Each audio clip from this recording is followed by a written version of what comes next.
So the unbeaten run is over. Arsenal's unbeaten run had stretched back to 18 games prior to today. It was a pretty good run. It was going to come to an end at some point, but I have to say I'm so disappointed with the way things ended at Villa Park today.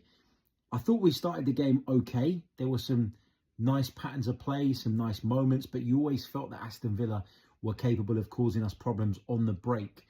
And when you look back at the whole game, on the balance of things, you'd probably argue that they had the better chances. They went closer on more occasions. There was, the Watkins a little bit of magic in the box in the first half. He forced a great save out of David Raya down to his left-hand side. There was Donyell Marlin's effort that he dragged just wide. There was the ball across the face of goal that Timber got a touch on, and it just ended up drifting wide of that far post, luckily for us. We had some chances as well.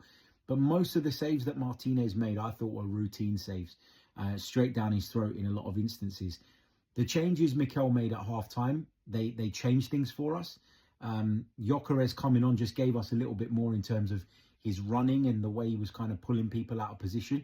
And Leandro Trossard just brought some quality on that left-hand side that Eza hadn't displayed up until that point in the game. And, it was him who switched off really for the first Villa goal. Cash coming in round the back post. You've got to be more alert. You've got to be more switched on in that scenario.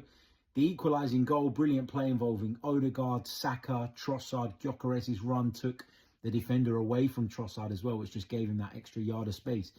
And at 1-1, at that point, at the start of the second half, you're feeling like Arsenal can go on and win the game. But as the game developed and progressed, it became clear to me that we weren't going to win it. It became clear to me that actually a point here against an Aston Villa side that had only lost once in their last 25 home games at Villa Park, a point would have been a good point, and we should have, I'm not going to say completely shut down and shut up shop, but we should have been taking less risks at that point, particularly when it gets to the 90th minute.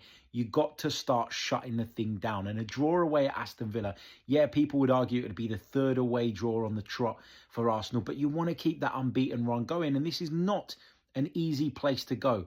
I think we got sucked into the idea of winning the game. I want us to be winners, so I'm not going to be too critical of that attitude and that mentality. But we needed to be a bit more streetwise with the way the game ended. Zubimendi failed to clear something that looked routine. Nketiah then carries the ball out of play when really he should have just hooked it away earlier than that. Take no risks, no nonsense football. That's what he needed to do at that point. And then when the scramble happens at the end, there's always the chance that it falls someone's way. And Buendia was good enough to take that opportunity. Really disappointed. Full thoughts to come on tomorrow morning's podcast. Subscribe.